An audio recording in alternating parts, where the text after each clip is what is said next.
Okay, thank you. The last couple of things are just some resources shared by participants. Lori says that Washington's very stringent that only simple hand tools are allowable. She said OSHA 10 has this well stated, and that's for children under 16, and that for safety, try looking for OSHA. They just began an agricultural safety training in Everett, Washington last year that was 2 days long. And then Claire suggests, in terms of looking at WSU interns, that you could contact Brad Jekyll, who is the head of the student farm. He spoke at one of our webinars, and so they had interns that came out of that WSU organic program before. Okay. And one more thing on that, we do not allow our apprentices to run any machinery. They don't run tillers or weed whackers or no gasoline-powered machinery. Just hand tools. Well, thanks for the opportunity to share. You can always email me more questions or post it on the board. Thanks. Thank you, Diane. Okay, great. Our next speaker is Eli Bailey, and he's going to be talking about employee management for part-time employees and key employees. And during Eli's talk, which will be between 20 and 30 minutes, we will just have a series of slides that are pictures of the tree farm where he works. So, Eli? Thanks, Colette. I'll do a quick little introduction of myself and the farm. I'm probably strangers to most of you, and a stranger to the webinar side of this thing. I've done a lot of school and education and only a little bit of this webinar stuff, first-time presenter, so I'm excited. My background, I grew up down in the Boise area, went to school down in Utah studying landscape management and business. I love Idaho. I love the Northwest. Once I finished up school, I was getting job offers trying to pull me back east and California and everywhere I didn't want to go, so I sort of held out till I could find this job up here in Craigmont. I've been here since 2009. It's been great. I love it, and I've had a good time. So hopefully today I can help in one way or another with some of the questions you guys might have. I'm pretty short-winded, so I'll leave some time at the end for questions. So I love answering questions. If you have anything, just let me know. And one answer I do have that might help somebody out on the living on site question. I live on the site for the farm here in Craigmont. That's part of my my conditions of employment, I guess. And I have a brother-in-law that's an accountant, and he helped me find an answer for that. The IRS has a unpaid fringe benefit clause where if living on the premises or near the premises is important to or part of their task of working there, then it's an unpaid, untaxed benefit. The employer doesn't have to pay any taxes on it. The employee doesn't have to pay any taxes on receiving the benefit. So you might be able to find a exclusion that'll help you out in that condition. As far as the tree farm goes, Regier Tree Farms has been in business on the nursery and landscape side for a little over 40 years. We currently have about 400 acres of active nursery production. Most of that's down here in Craigmont with our 200-acre farm. We also have sites in Orofino, and we go off-site to other places around within a couple-hour radius as needed. I'd say 80+% of our production and business happens here at the Craigmont farm. That's where I'm located most of the time.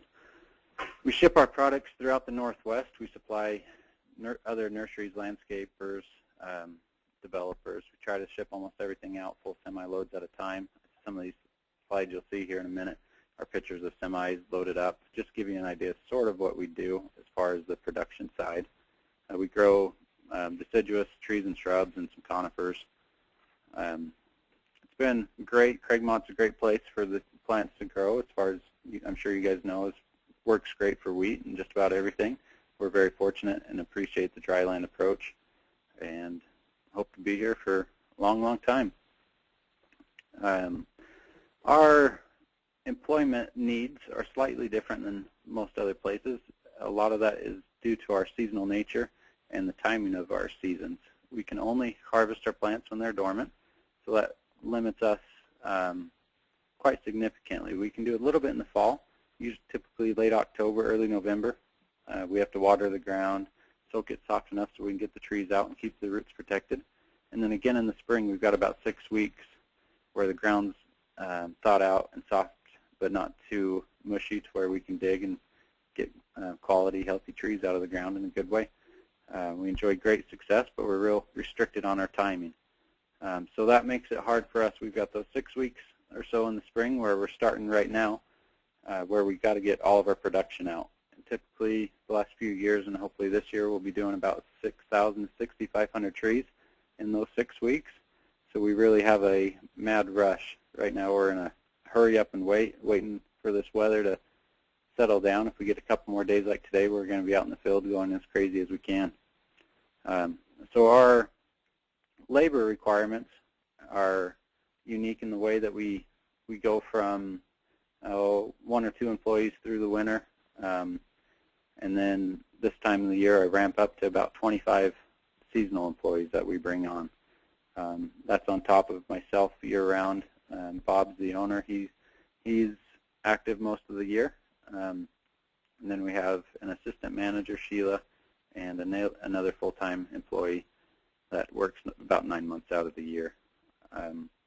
So every year we go through the battle of hiring another 20-some people, and hopefully I'll walk you through what we do and what problems we've found and what solutions work for us.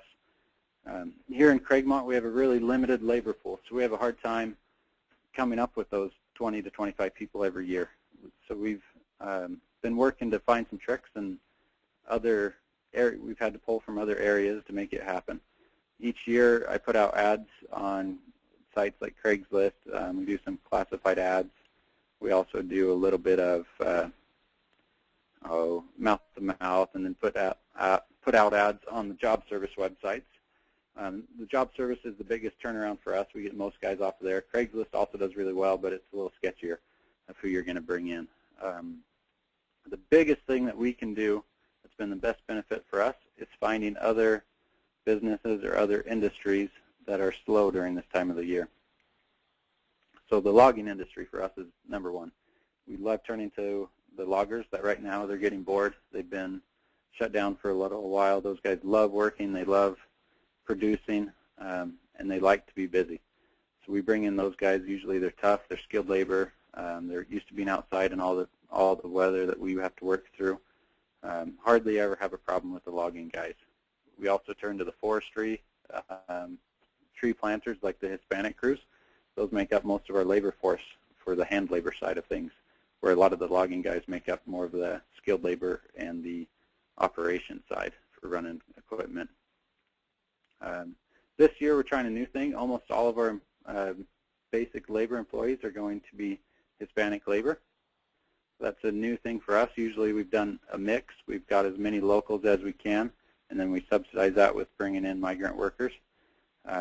This year we weren't able to pull in the local help that we needed, so we're going to invest more heavily in the migrant workers. In the past, I've looked at bringing in migrant workers throughout the year or through the whole summer, bringing them straight from Mexico to our site, and then trying to keep them on site. But the logistics and legal side of that made it to where it wasn't worth it for me for what we do here at the farm. Paying for the transportation to and from Mexico or wherever they're coming from, and all the specific guidelines, paperwork, housing, provisions for taking them to grocery shop, and all the other babysitting type parts of bringing the migrant workers in, just made it to where it wasn't quite worth it for the short time that we need the guys. So we're going to bring in a forestry crew that's waiting for the snow to melt up in the forest before they go out planting trees, and they're going to help us for our spring harvest on top of a handful. We'll probably have about 8 to 10 local guys that will help out, mostly on the equipment operations side. For hiring, again, the Department of Labor, that's a great one to be able to find some of the local guys. You just need to know your needs and your requirements. Like Ken was talking about earlier, lay out exactly what they're going to be doing, what you need them to do, and the qualifications that are required. That'll help narrow it down so you're not getting so many ads that are way above what you're looking for or way below what you're looking for. The better we can describe what we want the guys to do, the better results we have. One thing that we always do here at the farm that's been, I think, a great practice, but sometimes it's tough on us, is we drug test everyone that walks through and gets hired here, including myself, the owner. Everybody is drug tested randomly, plus about twice a year we do full, complete drug testing where we have an outside guy come in, lines us up along the wall. We all take our turn in the bathroom and wait for the results. But everybody's drug tested several times through the year. And the main reason for that has been safety. We run a lot of heavy equipment. We're always working in close proximity to that heavy equipment. And we're working with trees that range anywhere from 200 up to 2,000 pounds, or some of the ones you'll see on here over 10,000 pounds of the tree in the dirt that are getting loaded onto semis and whatnot. So we just feel that there's no reason or any other means to why we wouldn't drug test. There's just zero tolerance for that safety. In past years, we've had a very hard time with that. Last year, we lost a couple guys right off the bat. The year before that, I lost half of my labor crew in the one day that we drug tested. I came in with a great crew that was running really good. We'd been going for just a few days. Everything seemed to be clicking. We did the drug test, and over half of them were gone that day. So that does come with some trade-offs, but I feel it's something that's necessary and essential to our safe operations.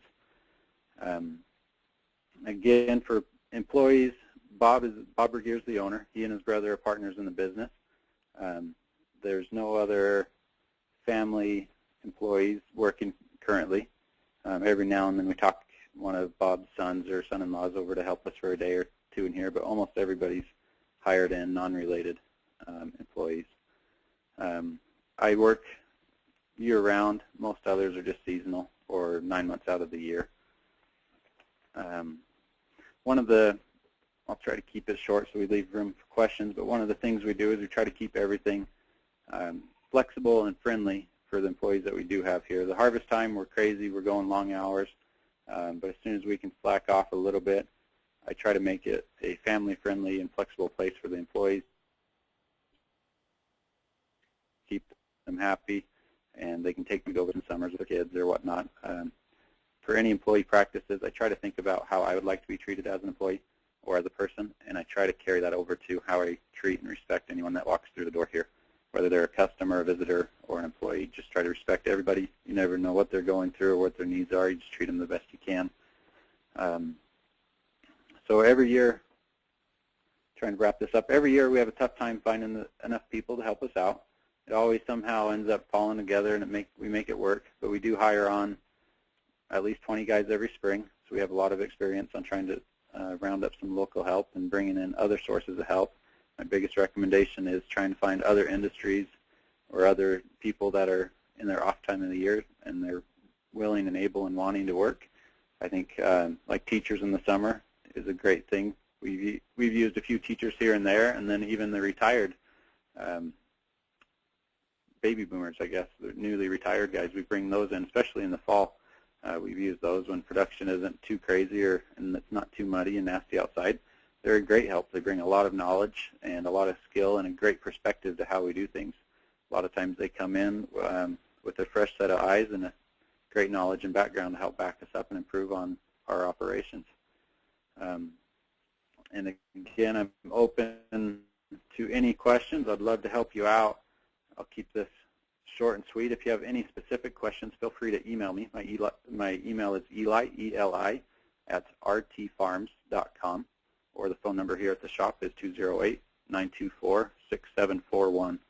And if you're interested more about the farm itself, I'd invite you to go to our website, which is rtfarms.com. That'll give you a basic overview and some more pictures or anything else that might be able to help you out.